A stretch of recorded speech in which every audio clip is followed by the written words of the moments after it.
오늘 우리가 주일 맞았고 오늘 주일 예배를 드리기 위해서 이 자리에 모여 있습니다. 현장 예배로 드리는 분과 영상 예배로 드리는 모든 분들 주 안에서 환영하고 축복합니다. 이 시간 예배를 통하여 하는 영광 돌리며 주신 은혜로 마음의 기쁨과 감격이 있는 이 시간 될 수 있기를 주님의 이름으로 축복합니다. 이 자리에 앉아 있는 분들은 바로 옆에 있는 우리 형제 자매들에게, 또 방송을 통해서 예배드린 분들은 우리 가족끼리 한번 인사하겠습니다. 보고 싶었습니다. 사랑합니다. 축복합니다.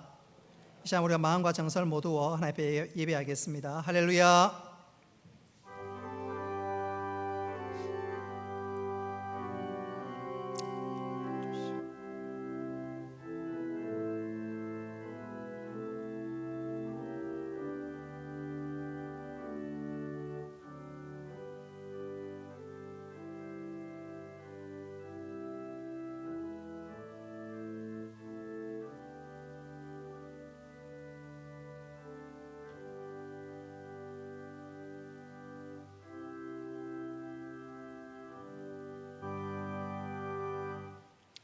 은혜로우신 아버지 하나님, 오늘 우리들에게 거룩한 주일 허락하시고 영상을 통해서 또 시간 예배 자리에 나와서 예배드리는 영혼들 주께서 기억하시고 은혜 베푸시며 또 하나님 홀로 영광 받아 주옵소서. 시종을 주께 의탁하오며 예수님의 이름으로 기도드리옵나이다. 아멘. 나는 전능하신 아버지 하나님 천지의 창조주를 믿습니다. 나는 그의 유일하신 아들 우리 주 예수 그리스도를 믿습니다.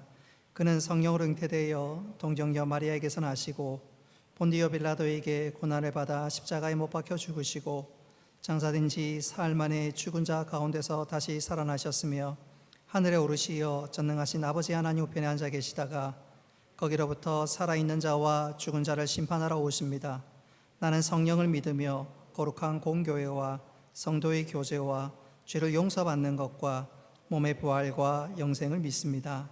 아멘.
하나님께서 복 주시겠다고 약속하신 구별된 날에 하나님께서 기뻐하시는 예배자로 나아올 수 있게 하신 하나님께 감사와 영광을 올려드립니다.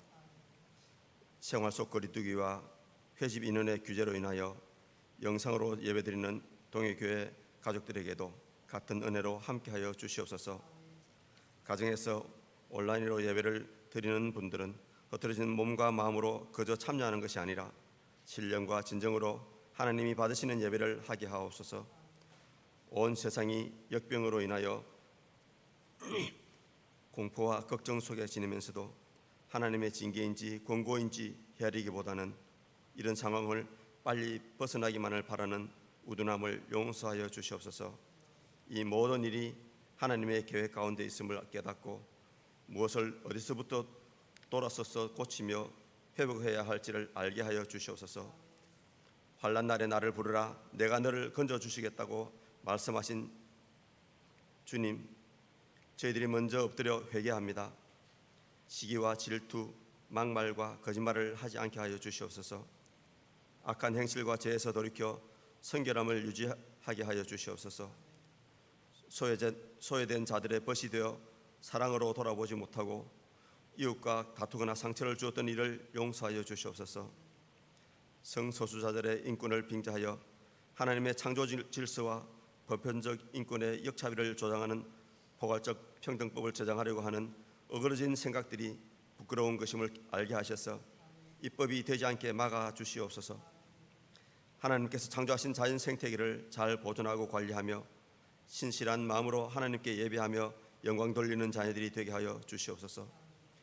역병이 창궐하는 이때에 연로하신 어르신들이나 질병이 있는 분들을 특별히 건강하고 안전하게 보호하여 주시옵소서.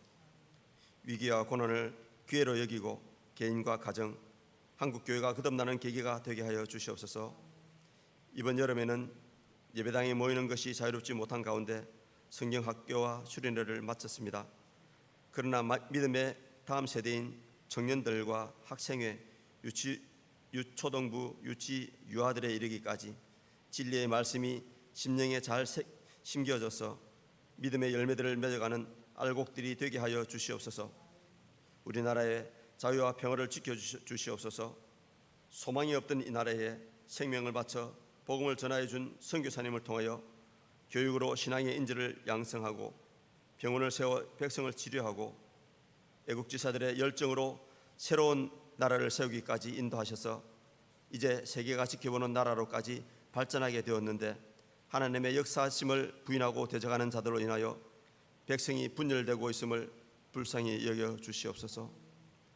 대통령을 위시한 공직자들로부터 하나님을 바로 알고 하나님을 경외하는 나라와 백성이 되게 하여 주시옵소서. 삼권 분립이 균형을 이루어 정의롭고 평화로운 나라가 되게 하여 주시옵소서. 한국교회도 말씀과 성령으로 회복되어 예수님의 향기를 내며 말씀을 잃지 않은 소금처럼 주의 거룩한 백성으로 살아가기에 부족함이 없도록 은혜 내려 주시옵소서. 흩어진 우리의 신앙과 생활이 다시금 열심을 내어 악의 사슬을 끊게 하시고 믿음의 역사와 사랑의 수고와 소망의 인내를 이루는 주님의 용사들로 우뚝 서게 하여 주시옵소서. 진학을 앞두고 수시 모집과 수능 시험을 준비하며 진로를 걱정하는 학생들에게 위로와 평안을 더하여 주시고 바라는 것이 하나님의 뜻에 맞게 인도하여 주시며 출세만을 쫓는 사람이 아니라 믿음의 자녀답게 사람의 제일 여는 목적을 기억하고 하나님의 뜻을 이루는 자녀들이 되게 하여 주시옵소서. 취업을 준비하는 자녀들이나 결혼을 앞둔 자녀들의 앞길도 하나님의 인도하심으로 순탄하게 열어주셔서 감사와 기쁨으로 주님을 높이는 자들이 되게 하여 주시옵소서. 하나님의 말씀을 대언하시는 목사님을 성령의 능력으로 주관하여 주셔서 성도들이 새 힘을 얻고 믿음으로 주님을 영화롭게 하는 자들이 되도록 은혜로 함께하여 주시옵소서. 여러 가지 모양으로 예배를 돕는 자들에게도 축복하여 주시고 주님이 주시는 힘과 은혜로 주님과 동행하며 감사와 기쁨이 충만한 삶을 살아가게 하옵소서. 예수님의 이름으로 기도합니다. 아멘.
감사 제목을 올려드립니다. 감사합니다. 모든 것이 주님의 은혜입니다. 늘 함께 하신 주님을 감사합니다. 태풍도 스쳐가듯이 우리 인생의 고난도 믿음으로 이겨내고 승리할 수 있도록 인도하시는 하나님 감사합니다. 우리를 지키시고 인도하시는 하나님 감사합니다. 자녀들에게 은혜 베풀어 주심을 감사합니다. 어떤 상황에서도 함께 해주시고 선한 길로 인도해 주시는 하나님의 은혜에 감사합니다. 주의 말씀은 내 발의 등이요 내 길에 비치니이다. 좋은 쉼터를 주심을 감사합니다. 이 시간 또 무명으로도 하나님 앞에 감사 예물을 올려드립니다. 하나님 아버지, 이 시간 드린 감사 제목을 주께서 기억하시고 감사의 열매를 심을 때 더 풍성한 열매로 허락하시며 그 열매를 많은 사람에게 돌려드리고 무엇보다 하나님께 올려드림으로 축복의 통로로 살아가는 저희들 되게 하여 주옵소서. 삶의 정직이로 11조를 드리며 이 시간 또 주일 헌금, 건축, 장학, 선교, 구제 각종 예물을 구별하여 드립니다. 하나님을 사랑하는 마음으로 즐겨드리오니 주께서 받으시고 이 모든 예물이 하나님 나라에 귀하게 사용되게 하여 주옵소서. 많아 드리는 것 아니라 사랑함으로 드리오니 하나님 기쁘게 받아 주옵소서. 감사드리며 예수님의 이름으로 기도드리옵나이다. 아멘. 하나님 말씀 보시겠습니다. 사무엘하 6장 1절부터 15절까지 말씀입니다. 사무엘하 6장 1절부터 15절까지 말씀 우리 찾으셨으면 교독하겠습니다. 다윗이 이스라엘에서 뽑은 무리 3만 명을 다시 모으고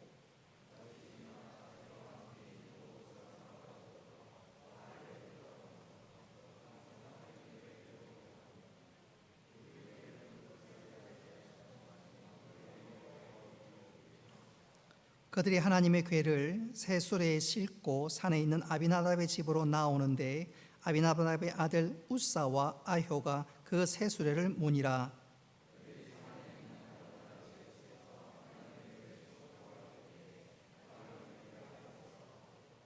다윗과 이스라엘 온 족속은 잣나무로 만든 여러 가지 악기와 수금과 비파와 소고와 양금과 제금으로 여호와 앞에서 연주하더라.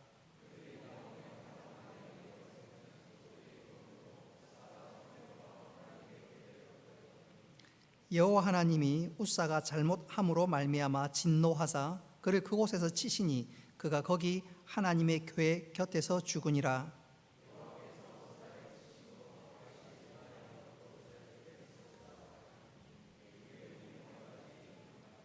다윗이 그날에 여호와를 두려워하여 이르되 여호와의 궤가 어찌 내게로 오리요 하고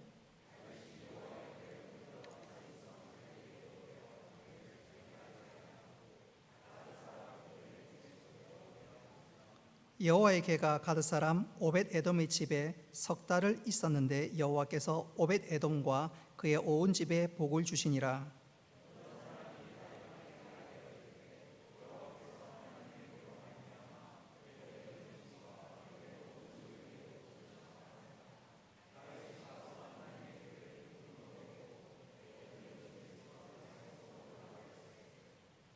여호와의 궤를 맨 사람들이 6걸음을 가매 다윗이 소와 살찐 송아지로 제사를 드리고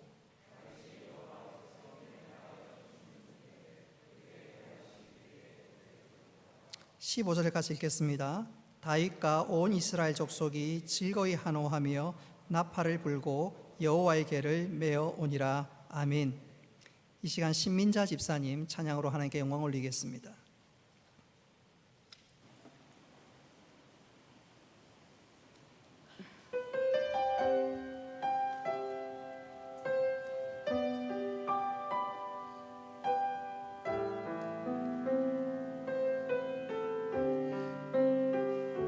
슬픔 속에서도 울지 않는 것, 억울해서 울지 않는 것, 걱정할 수밖에 없는 상황 속에도 걱정하지 않는 것, 사랑할 수 없는 사람조차도 사랑하며 품어주는 것, 용서할 수 없는 사람일지라도 용서하여 주는 것, 어떠한 자기 주장도 버리고 오직 모든 것을 주님 뜻에 맡기며 내가 강한 것이 아니라 주가 강함을 보여줌이 진정한 겸손.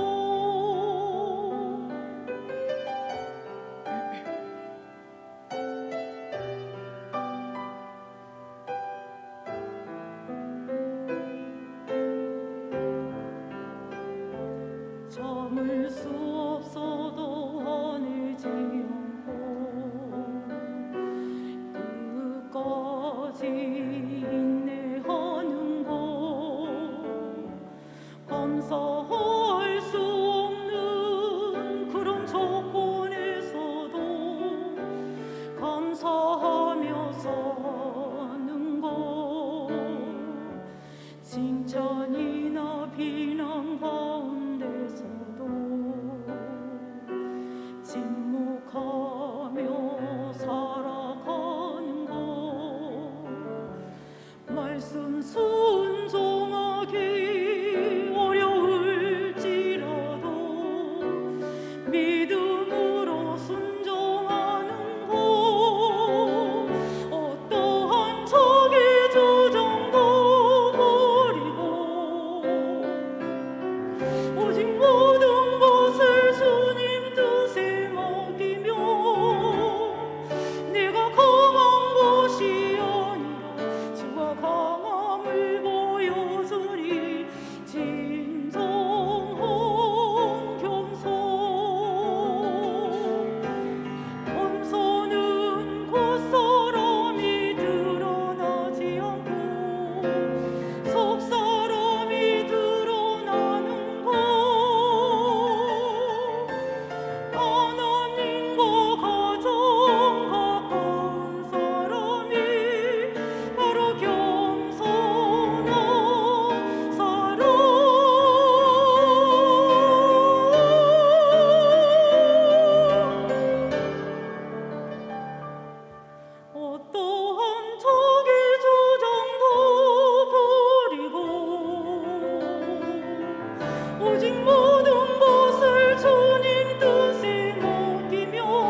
하나님께서 기쁘게 받으신 줄로 믿습니다. 우리 온라인으로 예배드리는 우리 성도들과 또 이 시간 예배 자리에 나오신 우리 성도들 앞뒤 좌우로 한번 인사하겠습니다. 하나님께서 우리에게 은혜 주십니다. 하나님께서 우리에게 은혜 주십니다.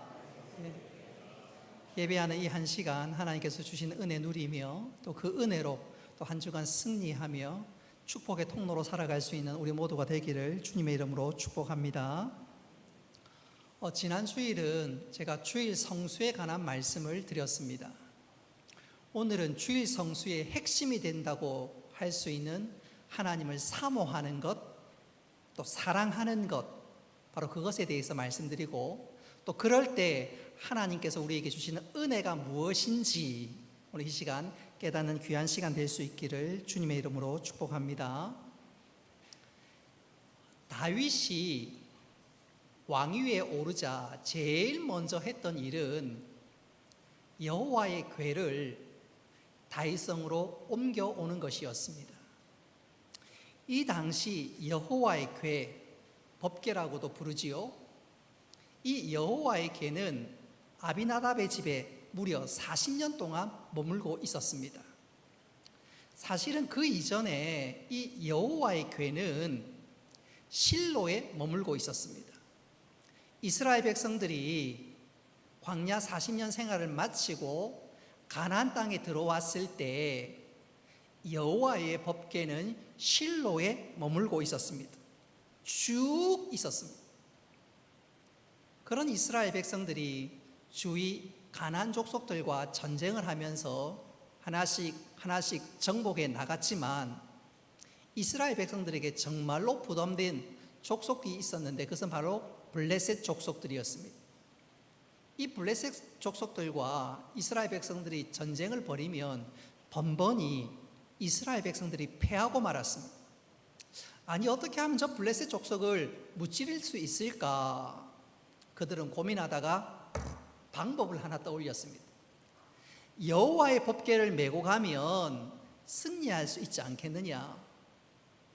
여리고 성도 무너뜨렸는데 여호와의 법궤를 메고 가면 승리할 수 있지 않겠느냐? 여호와의 법궤를 메고 갈 때 요단강도 건넜고 여리고 성도 무너뜨렸다면 블레셋 족속들과의 싸움에서는 반드시 이길 수 있을 것이다. 그들은 그렇게 생각했습니다. 그리고 정말로 전장터에 여호와의 법궤를 메고 갔는데 그들의 기대와는 달리 전쟁에서는 패하고 여호와의 법궤는 빼앗기고 말았습니다. 여러분 기억하십시오. 이 성경책이 중요한 것이 아니라 우리가 이 성경책에 있는 말씀을 우리 심령에 담아야 되는 것 아닙니까? 마찬가지입니다. 단순히 여호와의 법궤를 들고 가는 것이 중요한 것이 아니라 하나님 뜻대로 행하고 하나님 뜻을 쫓아가는 것이 중요한데 그들은 그렇게 생각하지 않았던 것입니다. 단순히 여호와의 법궤를 모시고 나가면 승리하지 않겠느냐? 그런데 전쟁에서는 지고 법궤는 빼앗기고 말았습니다. 반대로 블레셋 입장에서는 법궤를 전쟁에서 승리하고 전리품으로 법궤를 취하고 나니까 그들은 환호성을 질렀습니다. 여리고 성도 무너뜨렸던 저 이스라엘 백성들, 그리고 가나안 족속 여러 족속들을 무찔렀던 저 이스라엘 백성들을 우리가 이겼고 심지어 그들이 믿는 하나님, 그리고 하나님이 임재한다는 저 법궤 우리가 전리품으로 취했으니까 우리가 이 가나안 땅에서는 가장 강한 족속이 아닌가. 블레셋 입장에서는 강한 자부심과 자긍심을 갖기 시작했습니다. 그리고 그 전리품을 다곤 신당에다가 딱 모셔놨습니다. 그 말은 하나님보다 그들이 믿는 다곤이 더 강하다는 것입니다. 근데 이게 웬일입니까? 다음날 일어나 보니까 자기들이 믿고 섬기는 다곤 신상은 무너져 있고 하나님의 법궤는 까딱 없는 것입니다. 근데 그것이 한두 번이 아니라 계속해서 이어지고 또 심지어 여호와의 법궤가 블레셋 땅에 머무는 동안에 하나님께서 재앙을 허락하시자 블레셋 사람들이 겁이 나는 거예요. 야, 이랬다가는 우리 다 죽겠다.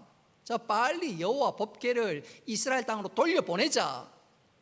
그래서 블레셋 사람들이 여호와의 법궤를 보내게 되는데, 그리고 그 법궤가 머문 곳이 어디냐면 기럇 여아림. 성경을 좀 더 구체적으로 읽어보면 바로 아비나답의 집에 머물게 됩니다. 이후에 여호와의 법궤가 이스라엘 땅으로 돌아오고 난 이후에 무려 40년 가까이 이 아비나답의 집에 머물고 있었습니다. 원래 있었던 장소는 아니었지요. 다윗은 왕위에 오르고 나자 그가 제일 먼저 했던 일이 뭐냐면, 어떤 면에서 아비나답의 집에 방치되었던 여호와의 궤, 그 궤를 다윗성으로 옮겨오는 일이었습니다. 자, 다윗이 여호와의 법궤를 다윗성으로 옮긴다는 말은 그가 하나님을 전심으로 사랑했다는 분명한 증거이기도 하고, 또 여호와의 법궤를 다윗성으로 옮긴다는 말은 하나님을 높인다는 의미도 있지만 또 한편으론 자신의 왕위의 정통성을 확보하는 일이기도 합니다. 어쨌든 다윗은 하나님을 사랑했고 하나님의 이름을 높이기 위해서 자신이 왕위로 앉아있던 그 자리에 하나님 앉히기를 원했던 것입니다. 그래서 법궤를 모시고 오는데 이게 웬일입니까? 생각지도 않았던 일이 벌어지고 말았습니다. 여호와의 궤를 소들이 모는 수레에 옮겨서 다윗성으로 옮겨가던 중에 이 수레가 나곤의 타작마당에 이르자 갑자기 소들이 뛰었고, 그 결과로 이 여호와의 법궤가 땅에 떨어질 수 있는 절제절명의 위기라 그럴까요? 어려움이 임했습니다. 바로 그 순간 아비나답의 아들 우사가 이래서는 안 되겠다 싶어서 그 여호와의 법궤를 딱 막아서는 순간, 손으로 붙잡는 순간 그만 이 우사가 죽고 말았습니다. 생각해보면 우사의 입장에서는 최선을 다한 것 같은데 우사가 그 자리에서 죽고 말았습니다. 거기에는 이유가 있었습니다. 이유가 있었어요. 여러분, 우리가 알아야 할 것은 여호와의 법궤는 수레에 메고 가는 것이 아닙니다. 레위 자손인 레위 지파의 고핫 자손이 어깨에 메고 여호와의 법궤를 이동하는 거예요. 특별한 경우에는 제사장이 어깨에 메고 여호와의 법궤를 이동하는 것입니다. 그런데 오늘 본문에 보면 여호와의 법궤를 그런 식으로 하나님이 정하신 방법이 아니라 블레셋 사람들이 여호와의 법궤를 이스라엘로 옮길 때 수레로 옮겼거든요. 그것 보고 하나님의 말씀은 생각지도 않고 세상적인 방법으로, 이방의 방법으로 하다가 하나님의 진노가 임했고 결국 우사가 죽고 만 것입니다. 자, 분명히 하나님을 위해서 좋은 일을 했는데 결과는 엉뚱하고도, 아니 생각지도 못할 일들이 벌어졌으니, 그것도 우사가 죽고 말았으니 사람들이 겁을 내기 시작합니다. 하나님의 진노가 임하니까 다윗의 신하들이 벌벌벌벌 떨기 시작했습니다. 그래서 하나둘씩 뒷걸음질 치기 시작했습니다. 잘못했다가는 여호와의 법궤가 길바닥에 지금 나앉게 생겼습니다. 다윗성으로 옮겨야 될 여호와의 법궤가 길바닥에 나앉게 생겼으니 다윗의 입장에서는 정말 답답하지요. 누가 좀 이 일을 좀 나서줬으면 좋겠는데 슬슬 뒷걸음치고 있으니 얼마나 답답하겠습니까? 바로 그때였습니다. 바로 그때였어요. 오늘 본문에 등장하고 있는 오벳 에돔이 나섰습니다. 그가 왕에게 이렇게 얘기합니다. 왕이여, 제가 여호와의 법궤를 우리 집에 모시겠습니다. 다윗은 잘못했다가는 여호와의 궤가 길바닥에 나앉게 생겼는데 오벳에돔이 그렇게 얘기해 주니까 얼마나 고마운지요. 오벳에돔이 그 말 그대로 여호와의 궤를 자기 집으로 모셨습니다. 하나님께서는 바로 그 오벳에돔의 중심을 보시고 이 오벳에돔의 집에, 이 가정에 엄청난 은혜를 베풀어 주셨습니다. 우리 읽었던 말씀 11절 우리 같이 한번 읽어보겠습니다. 11절 시작. 여호와의 괴가 가드 사람 오벳 에돔의 집에 석 달을 있었는데 여호와께서 오벳 에돔과 그의 온 집에 복을 주시니라. 본문에 등장하고 있는 이 오벳 에돔은 출신 성분이 대단한 사람은 결코 아닙니다. 그는 제사장 가문에 속하기는 했지만 평범한 사람이었습니다. 나중에 성전이 짓고 난 다음에 이 오벳 에돔이 했던 일은 성전의 문지기였습니다. 우리로 치면, 오늘날로 치면 수입니다. 그러니 이 오벳 에돔이 뭐 대단하거나 특별한 사람은 아니었습니다. 그럼에도 불구하고 이 오벳 에돔이 하나님을 사랑하는 마음만큼은 특심했습니다. 열심이었습니다. 하나님께서 그 오벳 에돔의 중심을 보시고 복을 베풀어 주시는데 엄청난 은혜와 복을 받게 됩니다. 오늘 11절에 보면 여호와께서 오벳 에돔과 그의 온 집에 복을 주시니라.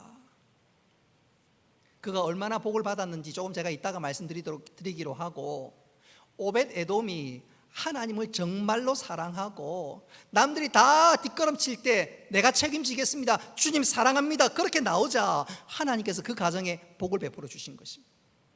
여러분, 이것은 특별한 일이 아닙니다. 이것은 지극히 당연한 일입니다. 왜 그럴까요?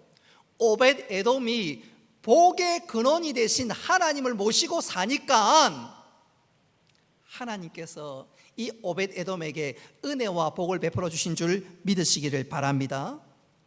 여러분, 하나님이 어떤 분인가요? 우리 시편 16편 2절 말씀 같이 한번 읽어보겠습니다. 시작. 내가 여호와께 아뢰되 주는 나의 하나님이시오니 주 밖에는 나의 복이 없다 하였나이다. 아멘. 이 말씀이 뭐예요? 우리 하나님은 복의 근원이다, 복의 저수지와 같다. 그 하나님을 모시니까 하나님께 그에게 복을 베풀어 주시는 것이지요. 뿐만 아니라 시편 84편 11절 말씀 같이 한번 읽어보겠습니다. 시작. 여호와는 해요 방패이시라. 여호와께서 은혜와 영화를 주시며 정직하게 행하는 자에게 좋은 것을 아끼지 아니하실 것임이니이다. 아멘. 하나님께서는 당신을 사랑하는 자에게 복을 물 붓듯이 부어주시는 분이십니다. 뿐만 아니라 시편 73편 28절은 이렇게 말씀합니다. 우리 같이 한번 읽어보겠습니다. 시작. 하나님께 가까이함이 내게 복이라. 내가 주 여호와를 나의 피난처로 삼아 주의 모든 행적을 전파하리이다. 아멘. 보십시오. 하나님을 가까이함이 뭐라고요? 복이다. 정리하자면 오벳 에돔은 복의 근원 되신 하나님, 만복의 근원 되신 하나님을 모시고 살면서 하나님 주신 은혜를 충만히 누린 것입니다. 오늘 11절 말씀, 오벳 에돔이 복을 받은 것은 절대로 이상한 것이 아닙니다. 자, 그렇다면 오벳 에돔이 얼마나 복을 많이 받았을까요? 유대인 역사가 요세푸스가 이 오벳 에돔이 얼마나 복을 많이 받았는지 그가 이렇게 기록했습니다. 여호와의 괴가 오벳 에돔의 집에 들어갈 때에는 그의 집이 동네에서 제일 가난했는데 나올 때에는 그 집이 동네에서 제일 부유한 집안이 되었다. 딱 석 달을 머물렀는데 하나님께서 엄청난 은혜와 복을 주신 것입니다. 뿐만 아니라 역대상 26장을 읽어보면 오벳 에돔의 후손 62명이 나옵니다.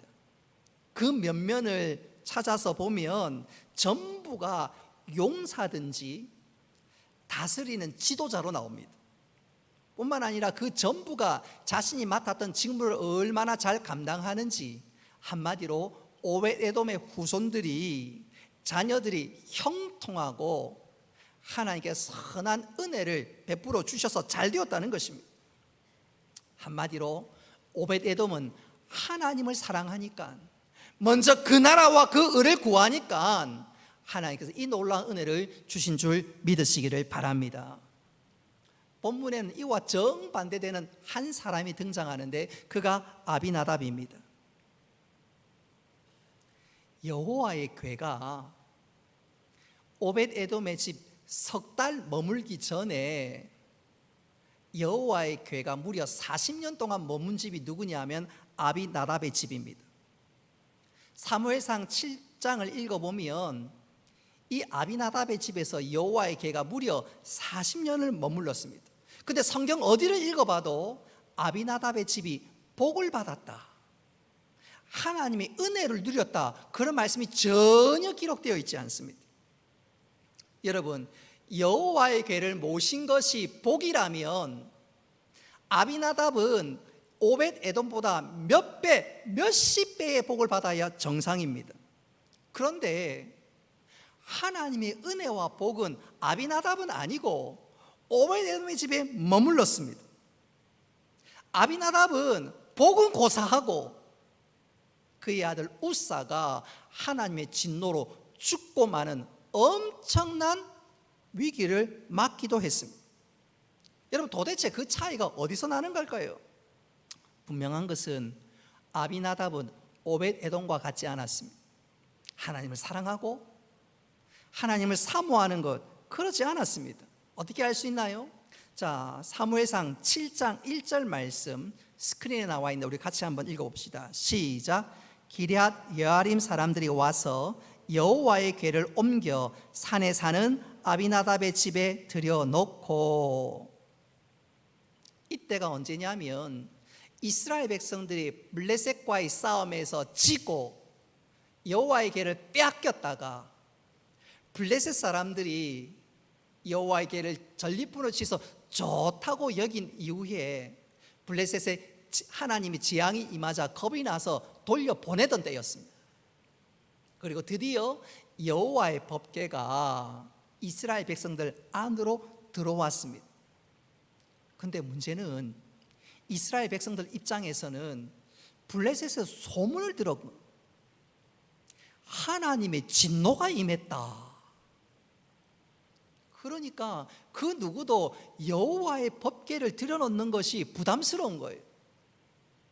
여호와의 법궤를 빼앗겼던 잘못도 있고 하나님이 그 잘못을 기억해서 혹시 우리에게 진노를 내리는 거 아닌가. 그러니 이스라엘 백성들 마음속에 여호와의 법궤를 모시고자 하는 마음이 없는 거예요.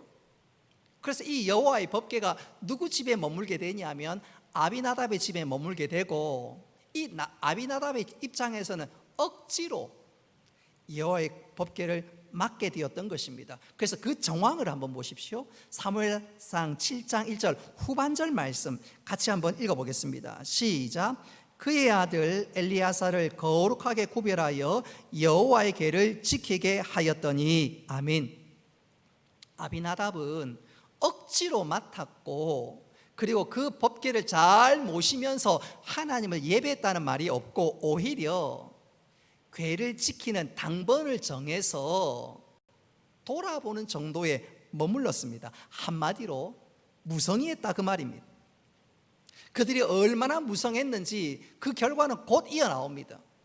다윗이 왕이 되고 난 이후에 여호와의 법궤를 다윗성으로 모실 때, 여러분 여호와의 법궤는 어떻게 모셔야 된다고 방금 제가 말씀드렸습니까? 어떻게 된다고 그랬지요? 고핫 자손이나 혹은 제사장들이 어깨에 메고 여호와의 법궤를 올려야 되는데, 오늘 본문에 보면 이 아비나답이 여호와의 법궤를 어떻게 옮깁니까? 수레에다가 옮기는 거예요. 지난 40년 동안 하나님 법궤를, 여호와의 법궤를 모시면서 하나님의 말씀에 대해서는 별로 관심이 없었습니다. 블레셋 사람들이 옮길 것과 똑같은 방식으로 옮기고 있습니다. 이 아비나답이 하나님의 말씀을 몰랐든지 아니면 하나님의 말씀을 자녀들에게 가르치지 않았든지 둘 중에 하나입니다. 한마디로 아비나답도 그렇고 그 자손들도 그렇고 하나님에 대해서 정말로 무관심했고 말씀에 대해서는 별로 깊이 생각하지도 않았습니다. 한마디로 아비나답과 그 가족들은 여호와의 법궤, 무엇보다도 하나님을 별로 깊이 심중으로 생각하지 아니했습니다. 근데 반면 오벳에돔은 완전히 달랐어요. 오늘 본문과 조금 다른 역대상 13장 14절 말씀, 역대상 13장 14절 말씀 우리 같이 한번 읽어보겠습니다. 시작. 여호와의 궤가 오벳에돔의 집에서 그의 가족과 함께 석 달을 있으니라. 여호와께서 오벳에돔의 집과 그의 모든 소유에 복을 내리셨도다. 아멘. 오늘 여기서 주목해야 될 말씀이 뭐냐면 그의 가족과 함께 이 말입니다. 오벳에돔은 모두가 뒷걸음칠 때 내가 나서겠습니다. 내가 하나님 사랑합니다. 내가 어떻게 하든지 주님 섬기겠습니다. 그런 마음 아니었습니까? 근데 그것이 그 자신만의 일이 아니라 온 가족이 함께 하나님을 사랑하고 하나님을 사모하고 섬겼다 그 말입니다. 그러니 하나님께서 중심을 보시는 하나님께서 왜 기뻐하지 아니하시겠습니까? 그래서 하나님께서 오벳에돔과 그 가정에 은혜를 베풀어 주신 것입니다. 오늘 우리가 주목해야 될 것은 여호와의 법궤가 아비나답의 집에는 무려 40년 있었습니다. 그러나 복은 고사하고 오히려 죽음을 당했습니다. 그런데 오벳에돔의 집은 40년이 아니라 겨우 석 달이었지만 하나님께서 한량없는 은혜와 복을 베풀어 주셨는데, 여러분 이 오벳에돔과 이 아비나답의 이 일이 우리에게 보여주는 가르치는 중요한 교훈이 무엇일까요? 하나님께서는 우리의 중심과 우리의 마음을 중요하게 보신다는 것입니다. 오늘 이 시간 우리의 마음과 중심이 하나님을 사랑하고 사모하고 먼저 그 나라와 그 의를 구할 수 있는 믿음의 사람 될 수 있기를 주님의 이름으로 축복합니다. 문제는 오늘날에 아미나답 같은 성도가 있다는 것이 문제입니다. 오늘 아비나답 보시면 무려 40년 여호와의 법궤를 모시고 있었지만 무성의하게 별 관심 없이 있는 둥 마는 둥 지냈는데 오늘날 성도 중에 그런 사람들이 있다는 거예요. 주일날 억지로 교회 갑니다. 기쁨으로 은혜를 사모하는 것이 아니라 아비나답처럼 40년 아비나답 집에 여호와의 궤가 머물렀던 것처럼 주일이니까 습관적으로 아니 억지로 교회 갑니다. 하나님께서 그 예배 그 중심 기뻐하실까요? 부모가 중직자리에서 억지로 교회에 끌려가는 자녀들이 있습니다. 하나님 기뻐하실까요? 교회 신앙생활 오래 하니까 교회에서 집사라는 직분을 줬긴 줬지만 그 중심에는 하나님을 사랑하지 않는 사람이 있습니다. 집사라는 체면 때문에 주일날 교회는 겨우 옵니다. 수요 기도회가 있는지 새벽 기도회가 있는지 특별 새벽 기도가 하는지 그런 별 관심도 없어요.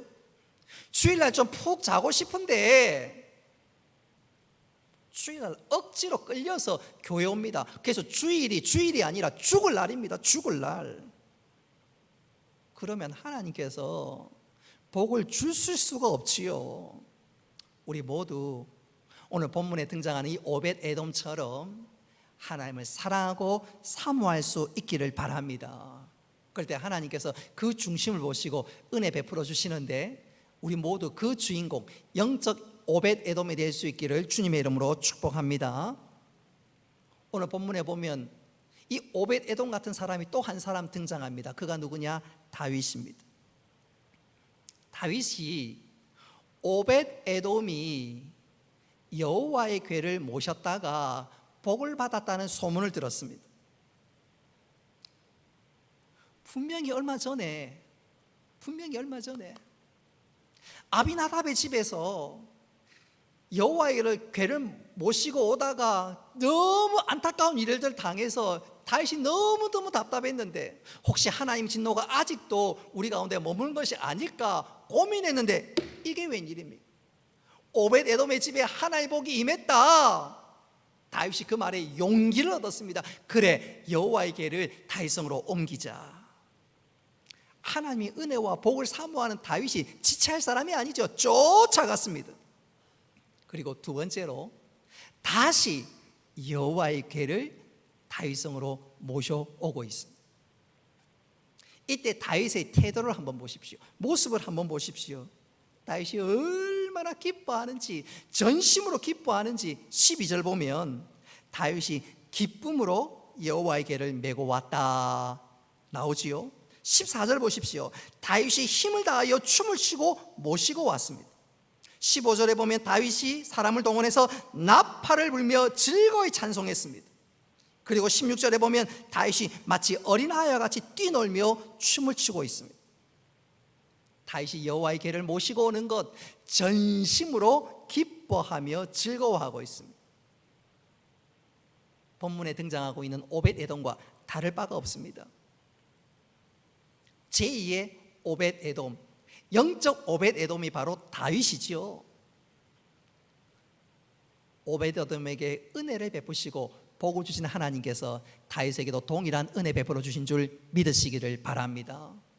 제일 먼저 다윗이 하나님으로부터 물질적인 복을 받는데 여러분 상상이 안 됩니다. 역대상 22장 14절에 보면 다윗이 솔로몬에게 남긴 유산이 얼마냐, 바꿔 얘기하자면 그의 재산이 얼마냐, 우리가 그렇게 생각해 볼 수가 있지요. 다윗이 남긴 유산이 금이 10만 달란트, 은이 100만 달란트입니다. 이걸 오늘날 우리 돈으로 환산한다면, 달러로 환산한다면 1200억 달러, 우리 한국 돈으로 환산한다면 120조억 원. 놀랍지요? 상상이 안 됩니다. 상상이. 다윗이 물질적인 복만 받았을까요? 아닙니다. 그는 신령한 복도 받았습니다. 그래서 시편을 보면 다윗이 기록한 시편이 얼마나 많은지 몰라요. 근데 더 놀랍고 더 영광스러운 복은요, 다윗의 후손으로부터 메시아이신 주 예수 그리스도가 이 땅에 오게 되었습니다. 할렐루야. 여러분, 다윗은 일개 목동에 불과했던 사람입니다. 아무도 수에 치지 않았습니다. 그랬던 그 다윗이 하나님을 전심으로 사랑하고 사모하자 하나님께 다윗에게 놀라운 은혜를 베풀어 주셨던 것입니다. 자, 오늘 본문을 우리가 자세히 살펴보면 오벳에돔과 대조적인 사람이 아비나답이지요.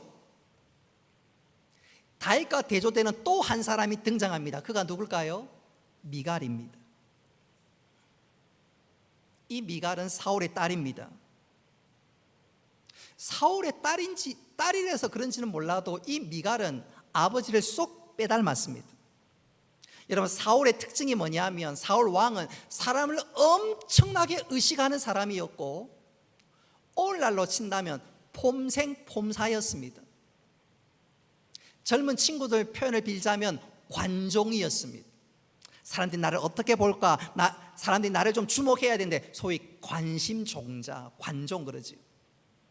그는 하나님을 의식하기보다 사람들이 나를 어떻게 바라볼까, 그것이 그의 주된 관심사였는데 그의 딸 미갈이 그 아버지를 빼다 박았습니다. 하나님에는 별로 관심 없고 사람들이 나에게 얼마나 관심을 갖고 있느냐, 오직 사람만 의식했습니다. 우리 16절 말씀 우리 같이 한번 읽어보겠습니다. 시작. 여호와의 궤가 다윗성으로 돌아올 때에 사울의 딸 미갈이 창으로 내다보다가 다윗 왕이 여호와 앞에서 뛰놀며 춤추는 것을 보고 심중에 그를 업신 여기니라. 아멘. 다윗이 여호와의 법궤가 다윗성으로 옮겨져 갈 때 다윗이 얼마나 기뻐했는지, 얼마나 즐거워했는지 마치 어린아이처럼 즐거워합니다. 심지어 바지가 내려가는 줄도 모르고 즐거워했습니다. 기뻐했습니다. 바로 그 광경을 아내 미갈이 봤습니다. 미갈이 그 광경을 보면서 이렇게 얘기하는 거예요. 속으로, 저 사람 지금 도대체 뭐 하는 거야? 백성들이 보고 있는데 왕복을 입어야지 왕복을 저 바지 내려가네. 저건 뭐 하는 거야? 왕복을 입어야 되는데 무슨 베옷을 입고 있어. 아이고 참, 저 사람 왕이 채통머리 없이 춤추고 있네. 어린아이처럼 별짓을 다 하고 있네. 사람들이 보는데 이게 뭐야? 그게 미갈의 마음이었어. 여러분, 미갈이 좋아하는 남편은 하나님을 찬양하는 다윗이 아니었어요. 하나님 이름을 높이는 성도 다윗이 아니었습니다. 이 미갈이 좋아하는 다윗은 어떤 다윗이냐? 왕복을 입고, 그래 여러분, 나는 왕이요, 나는 왕비요, 그런 다윗을 좋아했습니다. 개선장군 다윗을 좋아했습니다. 여호와의 궤를 메고 하나님의 이름을 높이며 어린아이처럼 춤추는 다윗은 그의 심중에 없었습니다. 미갈은 그의 아버지 사울을 완전히 빼다박았습니다. 그 마음에, 그 중심에 하나님은 없고 사람들이 나를 어떻게 보느냐, 오로지 그거였습니다. 하나님은 그런 미갈을 기뻐하지 않았습니다. 다윗의 마음을 이해하지 못하는, 하나님을 사랑하지 않는 이 미갈을 기뻐하지 않았습니다. 그래서 하나님께서 그녀에게 복을 주시지 않았습니다. 우리 23절 말씀 같이 한번 읽어보겠습니다. 시작.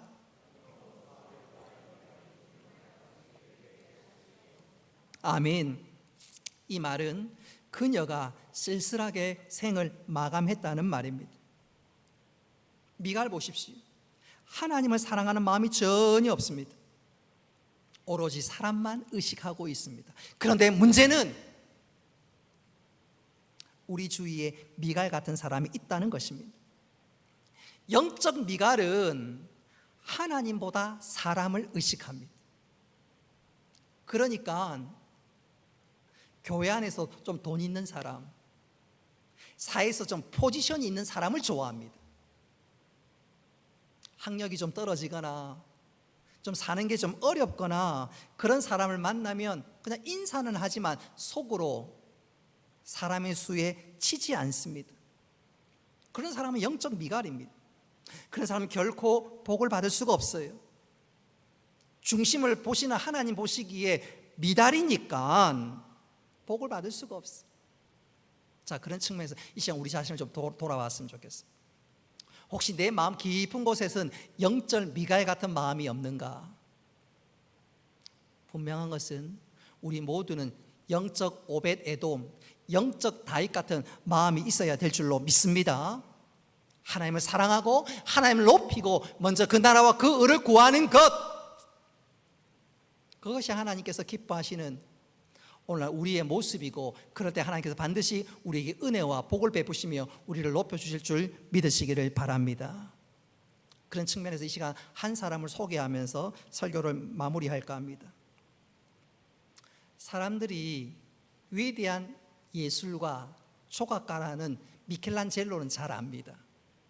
이름도 좀 들어보셨을 거예요. 그러나 그의 스승 버톨로 지오바니에 대해서는 사람들이 잘 몰라요. 그러나 분명한 것은 미켈란젤로가 될 수 있었던 가장 중요한 이유 중에 하나는 그의 스승 때문이었습니다. 이 지오바니는 그의 문화생으로 들어오는 미켈란젤로를 보면서 한눈에 얘가 천부적인 재능이 있구나 단박에 알아봤습니다. 14살 때 미켈란젤로가 그의 문화생으로 들어왔을 때 얘 보통 애가 아니야. 그래서 이 지오바니가 이 미켈란젤로에게 이렇게 물었습니다. 얘야, 위대한 조각가가 되기 위해서 너는 무엇이 필요하다고 생각하느냐? 그러자 미켈란젤로가 이렇게 대답했습니다. 저의 재능을 많이 갈고 닦아야 할 것으로 생각합니다. 그 얘기를 듣자 스승 지오바니가 미켈란젤로의 손을 이끌고 한 곳으로 데려갔는데 그곳이 바로 술집이었습니다.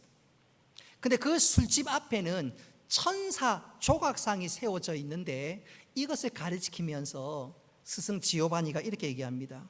이 천사상은 아름답기는 하지만 이 조각가는 그 조각을 술집을 위해서 사용했다. 이어서 미켈란젤로의 손을 이끌고 어느 교회당 입구에 조각상 앞으로 데려갔습니다. 그 조각상에도 똑같은 천사상이 있었는데 이 지오바니가 미켈란젤로에게 이렇게 얘기합니다. 지금 이 조각상은 아까 술집에 있었던 조각상과 비슷하기는 하지만 하나는 술꾼을 위해서 쓰였고 하나는 하나님 영광을 위해서 쓰였단다. 너는 네 재능을 갈고 닦기 전에 그 재능을 무엇을 위해 쓸 것인지 결정해야 한단다. 그 얘기를 듣자 미켈란젤로가 그 스승 지오바니 앞에서 큰 소리로 이렇게 외쳤다고 합니다. 예, 스승님, 저는 저의 재능을 오직 하나님을 위하여, 오직 하나님을 위하여, 오직 하나님을 위하여 쓰겠습니다. 바로 그 고백이, 그 결단이 위대한 조각가 미켈란젤로를 만들었다고 합니다. 오늘 본문에 등장하고 있는 오벳 에돔, 다윗도 마찬가지지요. 그들은 하나님을 사랑했고 하나님을 사모하며 먼저 그 나라와 그 의를 구하기 원했습니다. 마치 미켈란젤로처럼 오직 하나님을 위하여, 오직 하나님을 위하여, 오직 하나님을 위하여. 바로 그것이 하나님께서 오벳 에돔과 다윗에게 엄청난 복을 주셨던 이유입니다. 그것은 당연합니다. 잠언 4장 8절 말씀에 보면 이런 말씀이 나와 있습니다. 그를 높이라, 그리하면 그가 너를 높이 들리라. 만일 그를 품으면 그가 너를 영화롭게 하리라. 하나님을 사랑하는 자에게 하나님께서 놀라운 은혜를 베풀어 주신다는 것이지요. 이제 말씀을 마무리하도록 하겠습니다. 사랑하는 성도 여러분, 성공은 아무나 하는 것이 아닙니다.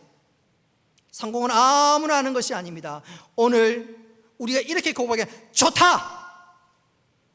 오늘부터 우리 가정은 오벳 에돔이다. 우리 가정은 다윗처럼 산다. 그렇게 고백할 때 복의 근원 되신 하나님께서 은혜와 복을 베풀어 주신 줄 믿으시기를 바랍니다. 성공이 아무나 되는 것 아닌 것처럼 실패도 아무나 하는 것이 아닙니다. 운이 없어서 실패하는 것도 아니고 능력이 모자라서 실패하는 것도 더더욱 아닙니다. 아비나답처럼, 미갈처럼 세상과 하나님 양다리 걸치면 복을 받을 수가 없어요. 복은 고사하고 하나님께서 외면하실 수가 있습니다. 오늘 말씀을 듣는 우리 모두는 하나님의 복과 하나님의 저주 혹은 하나님 외면, 바로 그 중간 갈림 지점에 서 있습니다. 오늘 말씀이 여러분 삶의 이정표가 될 수 있기를 주님의 이름으로 축복합니다. 내가 복된 길로 나아갈런지 아니면 영적 아비나답과 미갈처럼 될런지, 오늘 이 말씀이 여러분 삶의 이정표가 될 수 있기를 주님의 이름으로 축복합니다. 오늘 이 말씀이 우리의 신비에 새겨져서 이제부터 우리가 이렇게 노래했으면 좋겠어요. 이렇게 찬송했으면 좋겠어요. 기쁘고 기쁘도다, 항상 기쁘도다, 나 주께 왔사오니 복주 없소서. 여러분, 이 찬송이 우리의 신비에서, 우리 심령 깊은 데서 터져 나올 수 있기를 바랍니다. 그래서 하나님을 기쁘시게 할 뿐만 아니라 이후로 축복의 통로로 살아가는 우리 모두가 될 수 있기를 주님의 이름으로 축복합니다. 말씀을 기억하면서 우리 함께 찬양합시다. 내가 주님만 사랑합니다. 주의 이름만 높입니다. 먼저 그 나라와 그 의를 구하겠습니다. 주님, 세상을 사랑하는 이 모든 것 내려놓겠습니다. 믿음의 고백을 담아서 영적 오벳 에돔으로, 영적 다윗으로 찬양하는 시간 될 수 있기를 바랍니다. 내가 주인 삼은 모든 것 내려놓고 내 주 대신 주 앞에 나가 내가 사랑했던 모든 것 내려놓고 주님만 사랑해. 내가 주인 삼은 내가 주인 삼은 모든 것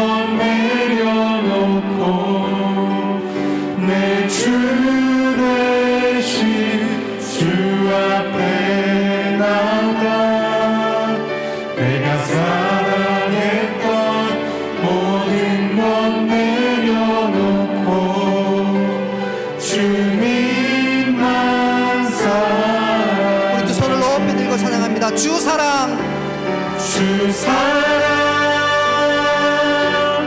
거친 풍랑에도 깊은 바다처럼 나를 잠잠케 해. 주 사랑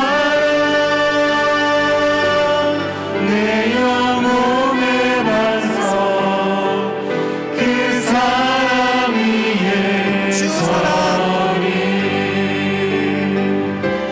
주 사랑 거친 풍랑에도 깊은 바다처럼 나를 잠잠케 해. 주 사랑 내 영혼의 반석 그 사랑 위에 서리.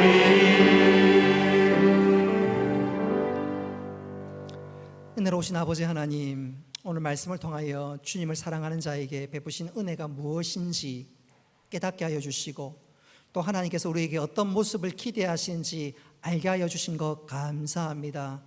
우리가 모든 사람들이 하나님 향해서 주춤 하나님 앞에 나가는 걸 망설일 때 오벳 에돔처럼 다윗처럼 하나님 앞에 나아가며 하나님의 이름을 높이는, 하나님을 사랑하고 사모할 수 있는 저희들 다 되어줄 수 있도록 주여 도와 주옵소서.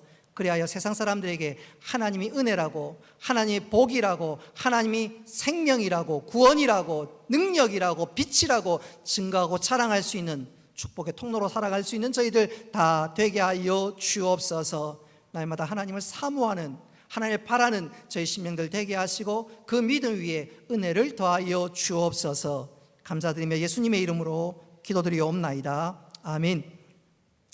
교회 소식 주보를 참고하시기를 바랍니다. 오늘 유튜브로 생방송 보시는 분들은 다음에 들어가셔서 울산 동해교회 치면 울산 동해교회 우리 교회 카페가 나옵니다. 그 카페에 보면 우리 교회에 주보가 나와 있고 또 광고도 나와 있고 또 감사헌금 그 제목 올린 내용도 나와 있습니다. 보셔서 참고하시고 또 보셔서 기도 제목도 좀 발견했으면 좋겠습니다. 특별히 우리가 오후 예배를 드리지 않는데 이 오후 예배는 성경 읽기로 대처합니다.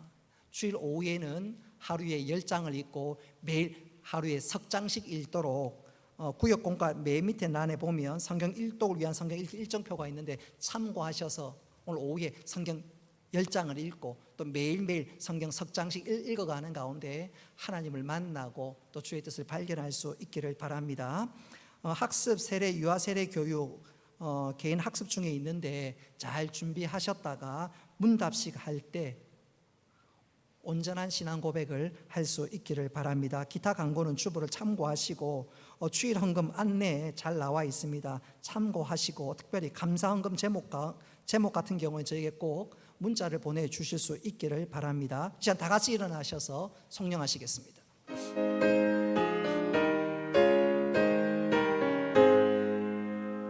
만복의 근원 하나 온 백성 찬송 드리고 저 천사여 찬송하세 찬송 성부 성자 성령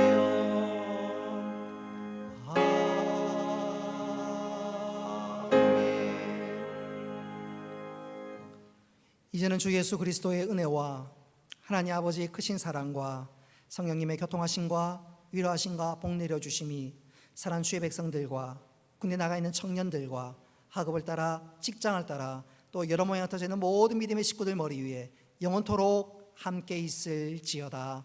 아멘.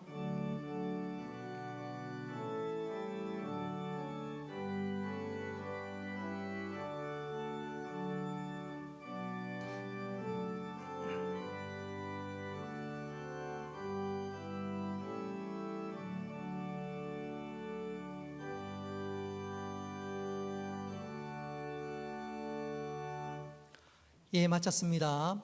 온라인으로 예배를 드리는 우리 성도님들, 또 본당에 나와 현장에서 예배 드리는 성도님들, 우리 앞뒤 좌우로 우리 가족끼리 한번 인사하겠습니다. 사랑합니다. 축복합니다. 사랑합니다. 축복합니다. 예. 우리 온라인 드리는 우리 성도님들은 가족끼리 예배 드리지요. 꼭 한번 안아주셨으면 좋겠어요. 사랑합니다. 축복합니다. 예. 우리 사랑하는 우리 형제 자매들에게 우리 축복송 하도록 하겠습니다. 옆 사람 쳐다보면서 넌 시냇가에 심은 나무라 하나님의 사랑 안에 우리 앞뒤 좌우로 축복하겠습니다.